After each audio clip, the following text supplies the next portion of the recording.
al Señor por su presencia en este lugar. Amén. Es una mañana un poquito fría, ¿cierto? Yo digo un poquito fría y algunos me hacen así. Pero gloria al Señor.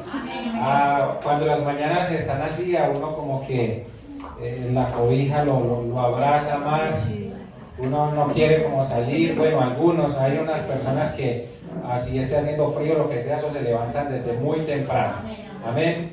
Pero felicitarles por esta mañana estar en este lugar. Amén. Y ahorita mientras la hermana Marta hablaba de recoger los diezmos y las ofrendas, me hacía acordar de un chiste por ahí de alguien que en la iglesia, el momento de las ofrendas, él dijo: el primer billete que saque, ese es el que voy a echar. Pero entonces él sabía que ahí tenía un billete de 1,000 pesos arrugado, viejito y todo, y él metió la mano ahí y era bregando, buscando identificarlo con los dedos y buscando, y de pronto cuando sacó así, miró por un ladito y sacó fue uno de 50,000, y él dijo: el Señor te reprenda, diablo mentiroso, y guardó ese billete allá y empezó a buscar el otro. Lo que traemos para el Señor debemos traerlo que siempre preparado. Cuando usted venga, usted diga: esto es lo que voy a dar al Señor, este es mi diezmo, esta es mi ofrenda, y que usted lo traiga listo. Amén. Esta mañana quiero compartir con ustedes la palabra en el libro de Apocalipsis, y antes de entrar en el mensaje, contextualizarles un poco. El libro de Apocalipsis, hace 8 días veíamos, es el único libro profético que hay en el Nuevo Testamento, ¿okay? Y hay una cosa particular, y es que el libro de Apocalipsis, no todo es profético. En los primeros capítulos, digamos que está la presentación o la introducción, como en el capítulo 1, donde dice que Juan, que fue quien escribe este libro, estaba desterrado, lo habían llevado a la isla de Patmos, una isla inhóspita, por causa del Señor.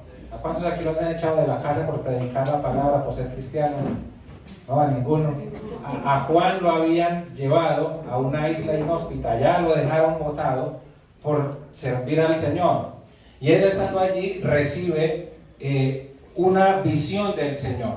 Y dice que él estaba allí y que de pronto él sintió un estruendo, y cuando él voltea a mirar, él tiene una visión acerca del Hijo de Dios.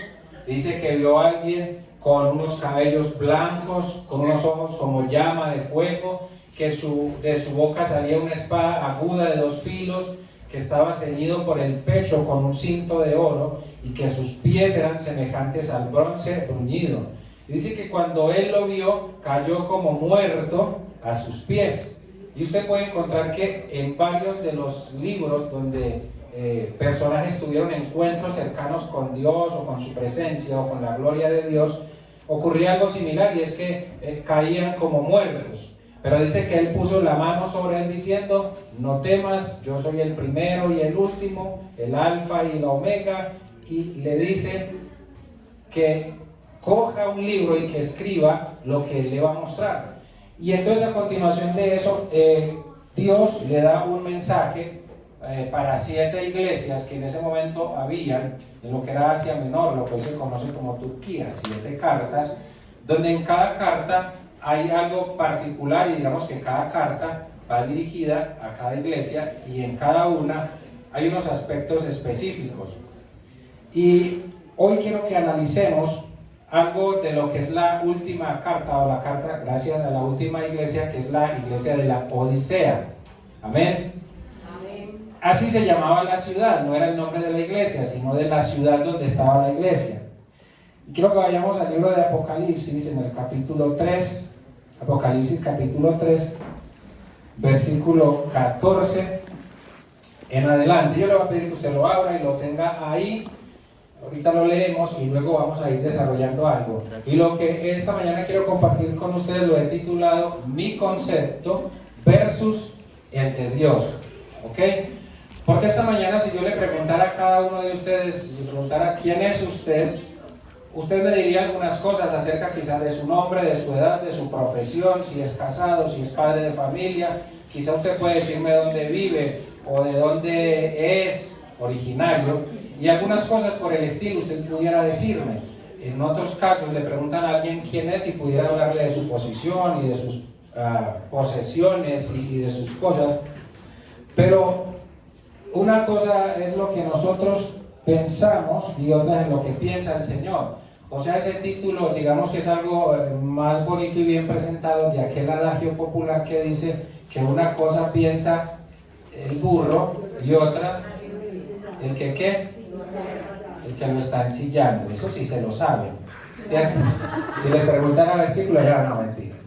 Entonces, eso me hace acordar porque yo, gracias a Dios, he tenido la oportunidad de vivir en el campo. Cuando era muy pequeño y luego cuando estaba por ahí por los 20 años, tuve la oportunidad de vivir en el campo. Y mientras yo preparaba esto, pensaba en eso.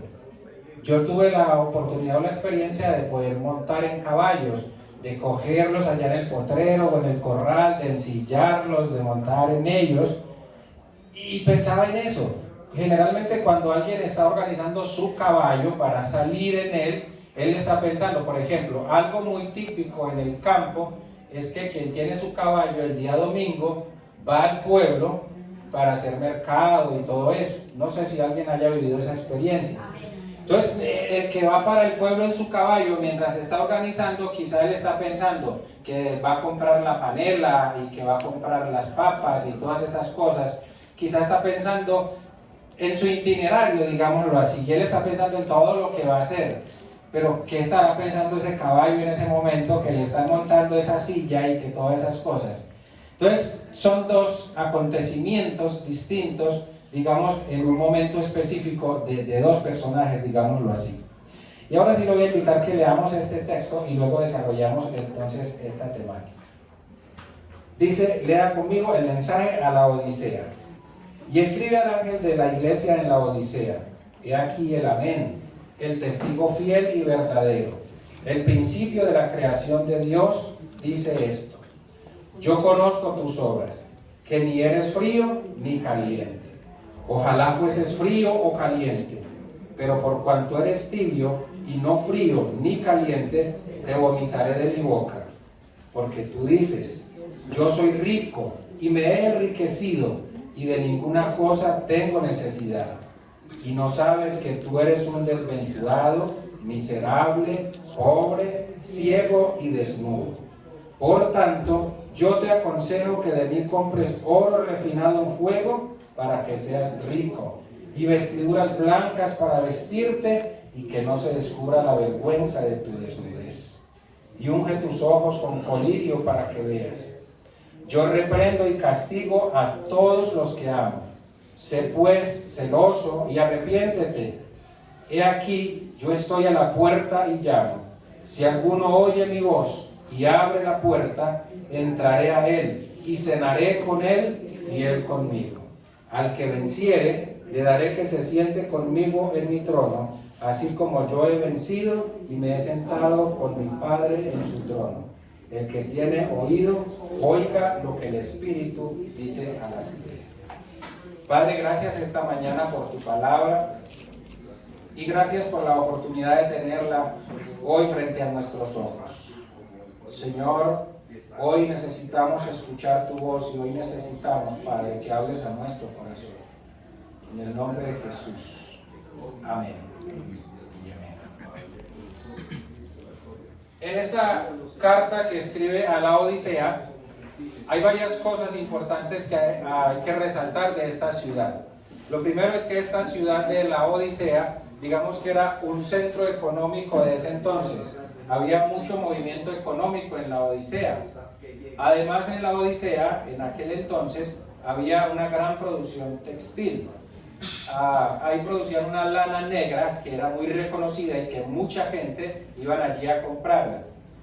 Dentro de otras cosas importantes que se destacarían de aquella ciudad es que había una escuela de medicina, algo muy avanzado para su tiempo, y que ellos habían desarrollado un ungüento o una crema, algo que habían desarrollado con base, digamos, o como ingrediente principal usaban una tierra o un lodo que ellos extraían y le atribuían a eso unas propiedades medicinales para la vista.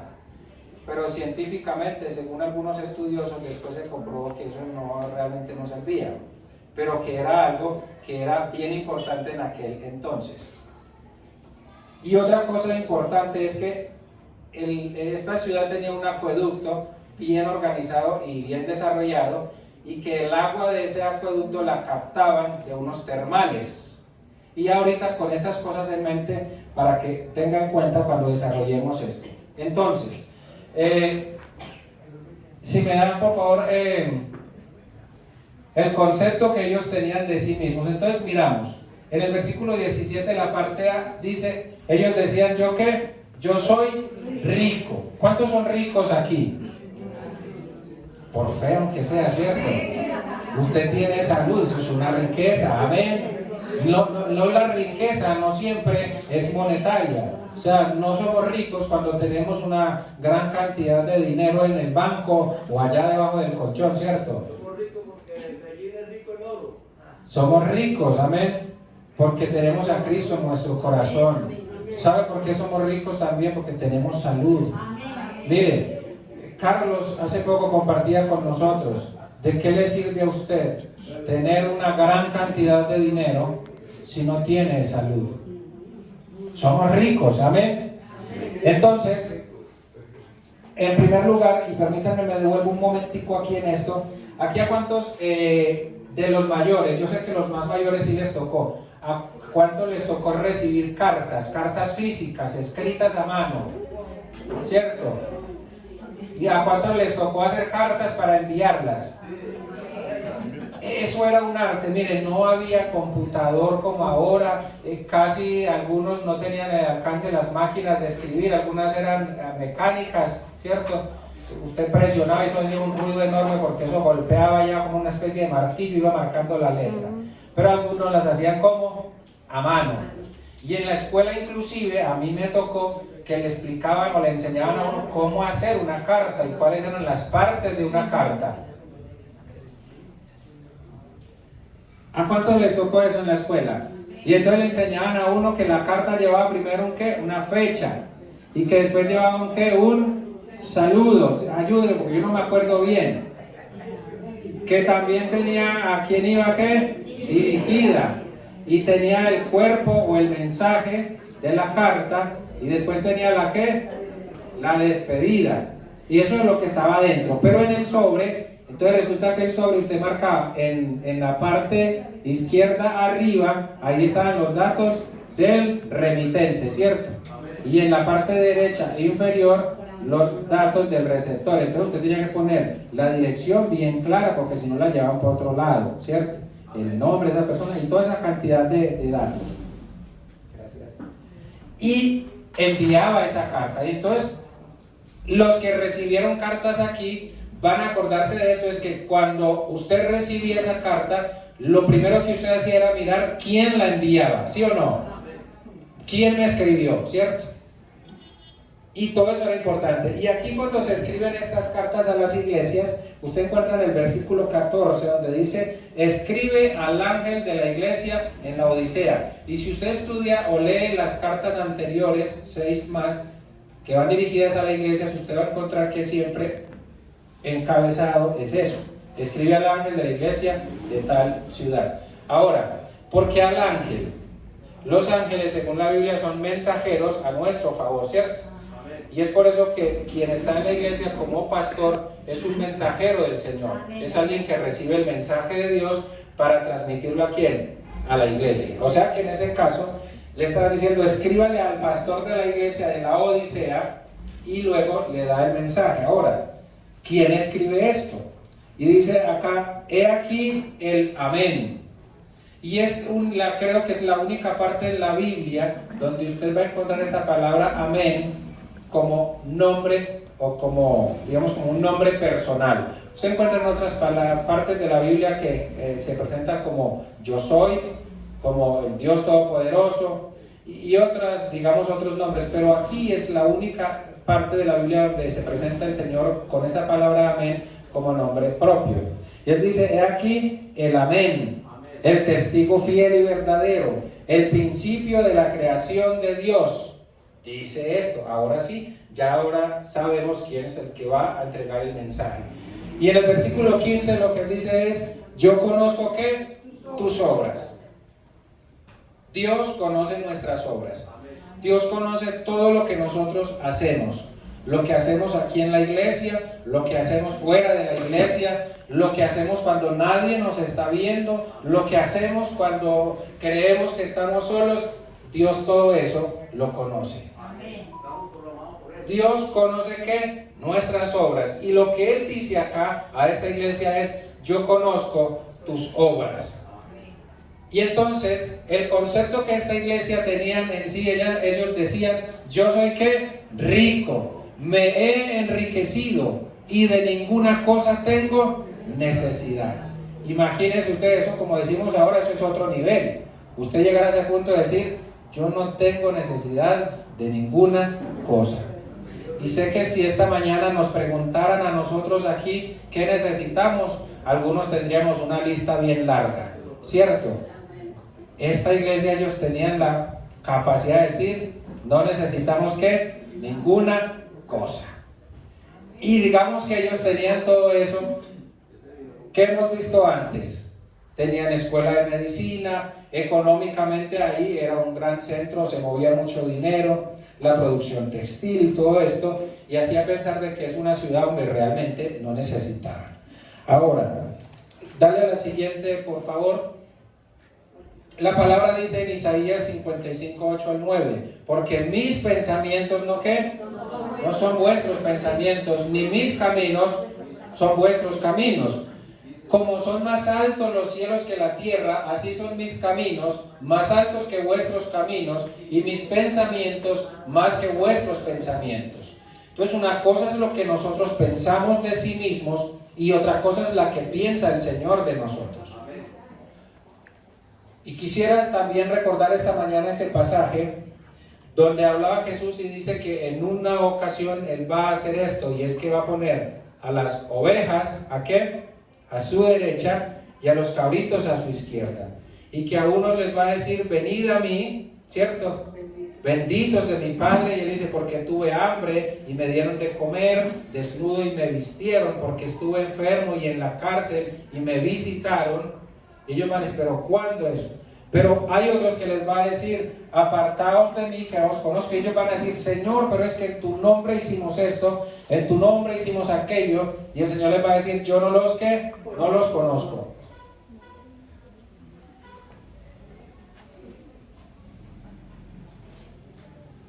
Entonces, esto ocurre, y cuando Jesús narra esto, muchos decían: es que nosotros echamos fuera demonios y sanamos enfermos y predicamos la palabra. Pero el Señor les va a decir: yo no los conozco a ustedes, no sé quiénes son.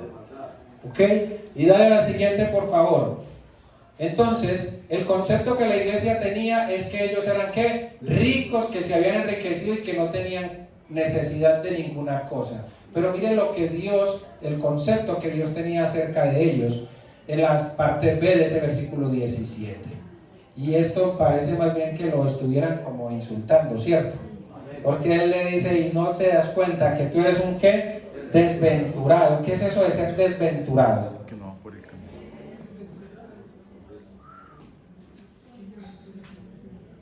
A ver, ¿quién dicen ustedes? ¿Qué es eso de ser desventurado? ¿Ah? Desviado, desventurado, desviado. Sí. Desventurado. Cuando usted tiene una aventura, está en la vuelta de la altura. Pero desventurado es que usted está haciendo la altura. Okay. Gracias.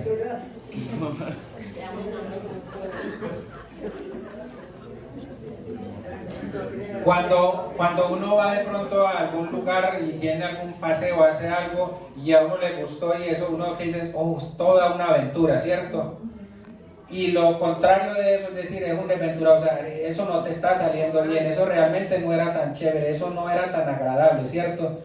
Cuando uno se va de paseo, hace poquito estuvimos por allá, creo, Cisneros, y hay una cascada enorme y es muy chévere, y uno estar ahí, uno diría: esto es toda una aventura estar aquí.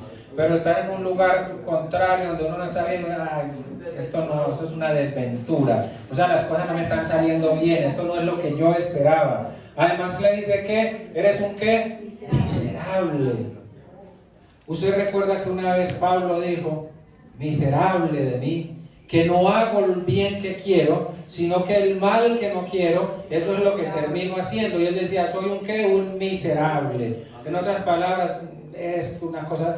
Cuando yo escucho eso de miserable, se me viene como a la mente esa persona que de pronto está tirado en la calle sin esperanza, sin nada, sin recursos, que no tiene nada, uno dice, está en la miseria, miserable.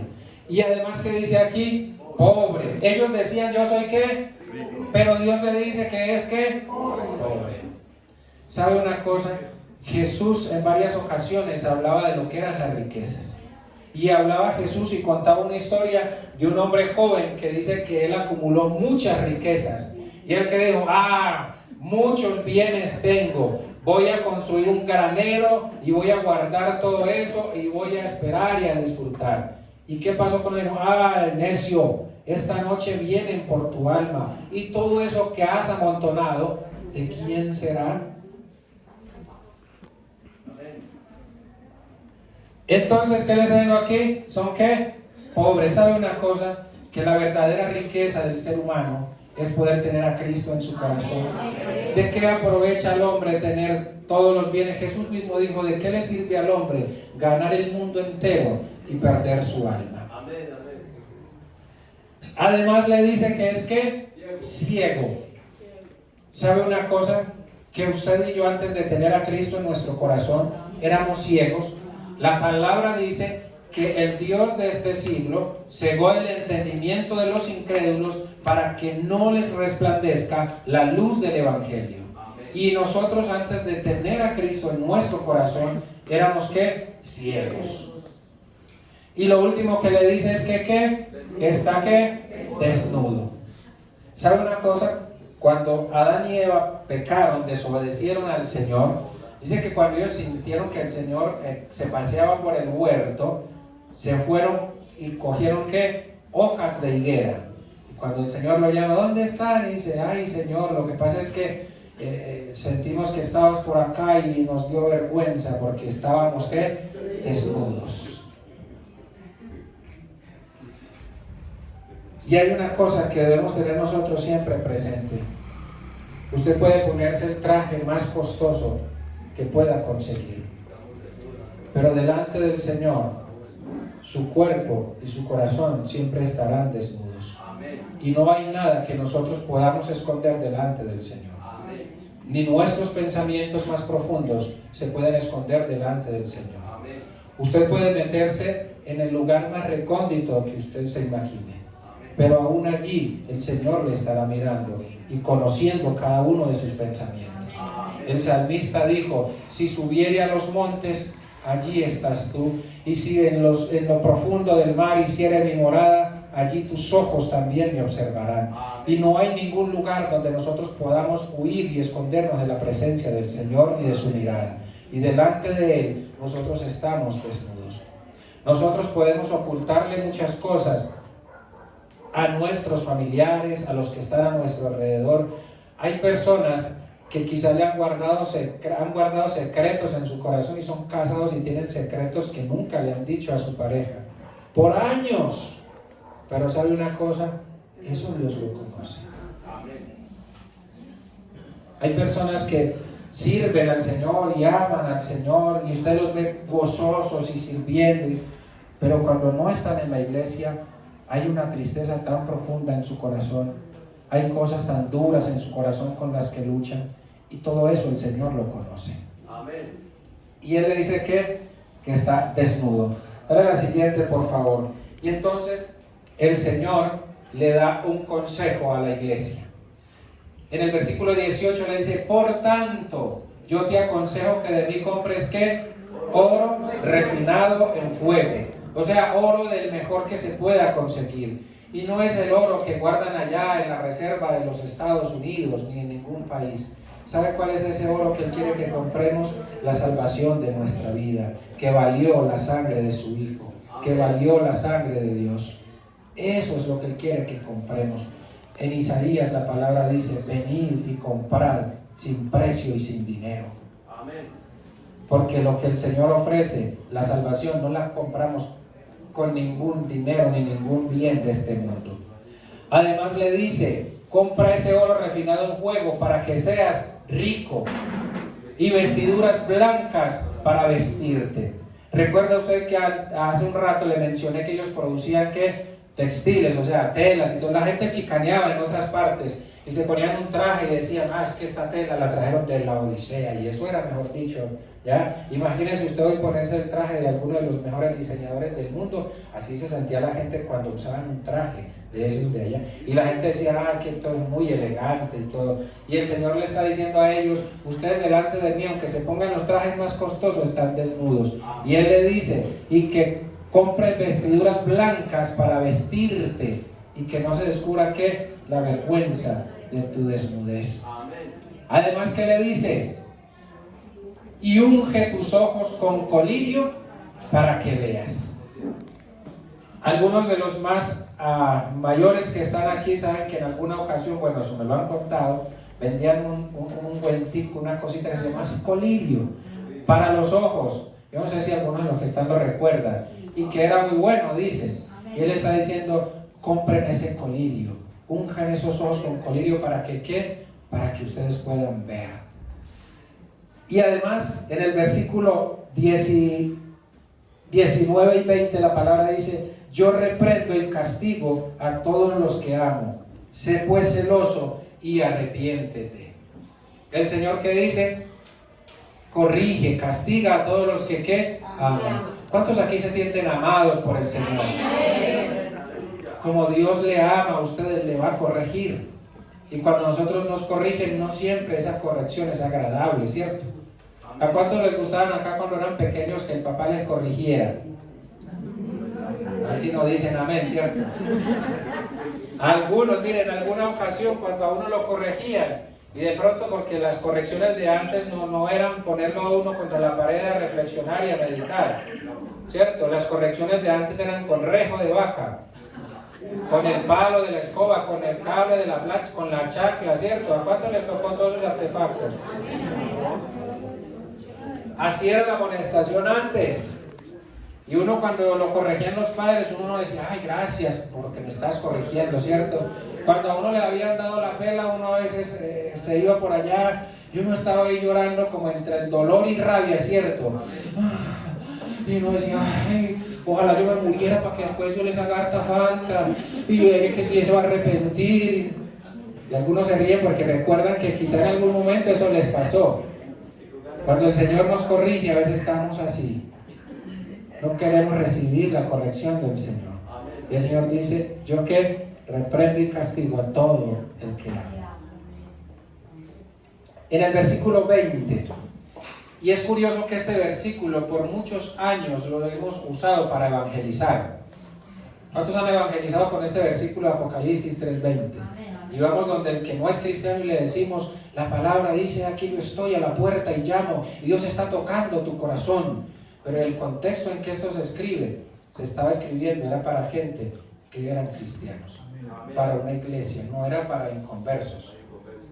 Y miren lo que está diciendo, aquí yo estoy ¿qué? A la puerta y llamo. ¿Sabe por qué ellos eran desventurados, miserables, pobres, ciegos y desnudos? Porque el Señor no estaba en medio de ellos.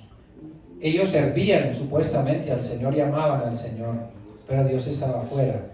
Él está diciendo, yo estoy a la puerta y llamo. Dice, si alguno oye mi voz y abre la puerta, yo entraré a él y cenaré con él y él conmigo. Y eran cristianos. Y el Señor estaba ¿qué? Tocando a la puerta de sus corazones. Se habían ocupado en todas estas cosas, y el Señor, que supuestamente era a quien ellos servían, no estaba dentro de su corazón. Por el contrario, estaba afuera tocando la puerta de su corazón. Y Él dice, si alguno oye mi voz y abre la puerta, yo entraré a él y cenaré con él y él conmigo. Y no se lo estaban escribiendo al que es inconverso y que nunca ha recibido a Cristo en su corazón. Por el contrario, eran personas de una iglesia, quizás como estamos usted y yo hoy aquí. Yo no sé cuántos habían allá, y quizá como hoy, esta mañana ocurre, quizá habían hermanos en la iglesia de la Odisea que llevaban 30, 40 años en la iglesia, quizá había otro que llevaban 6 meses, 8 meses, pero el Señor no estaba en sus corazones y estaba ¿qué? Tocando a la puerta. Y antes, ya para terminar, este versículo que muchos a veces pensamos es en el versículo 15, donde dice: yo conozco tus obras, que ni eres frío ni caliente. Ojalá fueses ¿qué? Frío o caliente. ¿Sabe qué ocurría y por qué el Señor les escribe esto? Cuando ellos captaban el agua de los termales, ¿cuántos se han bañado alguna vez en termales? Amén. Los hermanos pasean bastante. Gloria a Dios. Ellos tomaban o captaban el agua de los termales y la conducían por algunos elementos hasta llevarla a la ciudad. Pero resulta que en todo ese recorrido, en ese trayecto que hacía el agua, desde que era captada ya en el termal hasta llegar a la casa, el agua, digamos que ya había perdido temperatura.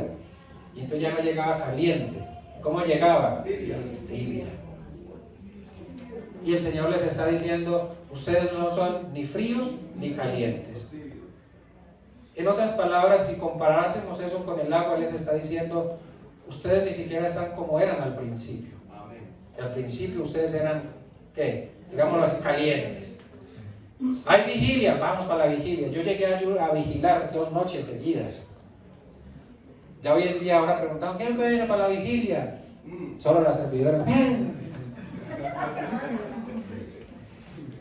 Recuerdo que parte de mi infancia fue en el campo, una capillita en una vereda, sin luz eléctrica, en tiempos de invierno, más o menos como estos últimos días, donde algunas personas caminaban por los caminos pantanosos, a veces hasta horas, para llegar a la capilla, a la iglesia. Yo recuerdo que lo más moderno que llegó a ver en esa capilla era una lámpara que llamaban caperuza. Yo no sé si eso todavía existe. Eso funcionaba con gasolina.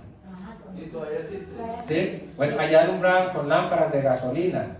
Eso es una bomba de tiempo prácticamente. Pero ¿sabe qué? Mire, muchos hermanos, muchas personas recién convertidos, que estaban, como dice la palabra, calientes, caminaban horas, a veces a luz de linternas, bajo agua, para ir a la iglesia, a un culto. Nosotros aquí tenemos transporte, algunos vivimos cerca, y a veces no queremos ni siquiera venir al culto. La pereza. Y hay tantas cosas en nuestra vida que quizás han ido menguando, y que quizás hoy usted, como esa agua que salía caliente del termal, pero que en el transcurso del camino iba perdiendo temperatura, quizás usted esta mañana analice que desde que usted empezó su vida cristiana hasta el punto de hoy, quizás algunas cosas en su vida han bajado de temperatura. Y usted me entiende lo que le estoy diciendo, ¿cierto? Evalúe eso esta mañana. ¿Cuál es el concepto que usted tiene de lo que usted hoy hace en la iglesia y lo que hace para el Señor? ¿Y qué piensa el Señor de usted?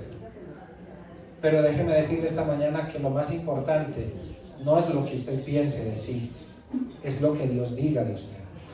Algunos le van a decir: Señor, es que echábamos fuera demonios y predicábamos y sanábamos. Y dice: pues yo no los conozco. Dios llegó a decir de Job: hay un hombre que es ¿qué? Perfecto, recto, temeroso de Dios y apartado del mal. Eso era el concepto que Dios tenía de Job. Y la Biblia no menciona qué concepto tenían las otras personas que vivían a su alrededor, pero ese era el concepto que Dios tenía de él. ¿Qué es el concepto o cuál concepto tiene hoy Dios de usted, de su vida, de su caminar con Él? Yo no sé si usted lleva meses, si lleva años. ¿Cómo está su relación hoy con el Señor? ¿Está ese fuego vivo y ardiendo en su corazón? ¿O por el contrario, quizá hoy usted siempre viene a la iglesia y hace muchas cosas en la iglesia, pero está Dios afuera tocando a la puerta de su corazón? Amén. Yo le invito esta mañana a que usted piense en esto y que si usted se da cuenta que quizá hay muchas cosas que han menguado en su vida, pueda volver al principio y decirle: Señor, quiero que otra vez practiques estas cosas en mi vida. Señor, no quiero hacerlo en mis fuerzas, sino que quiero que tú vivas en mí. Amén. Yo le invito a que esté de pie, por favor.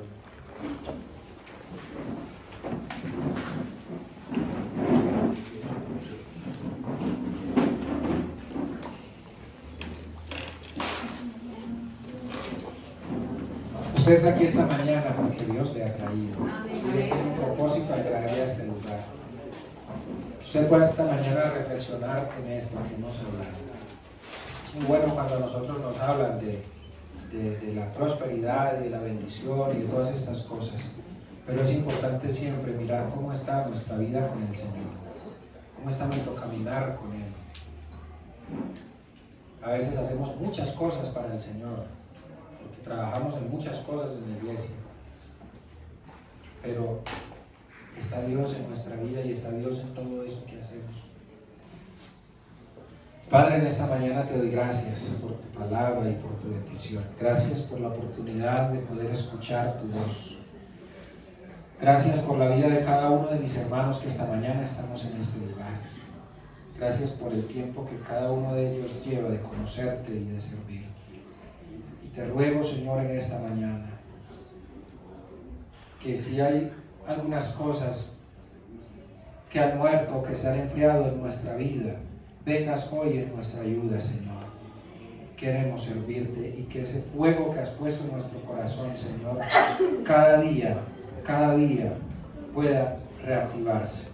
Que ese fuego, Señor, cada día sea más avivado por tu Espíritu Santo. Señor, ayúdanos. Tú que conoces nuestras obras, oh Dios.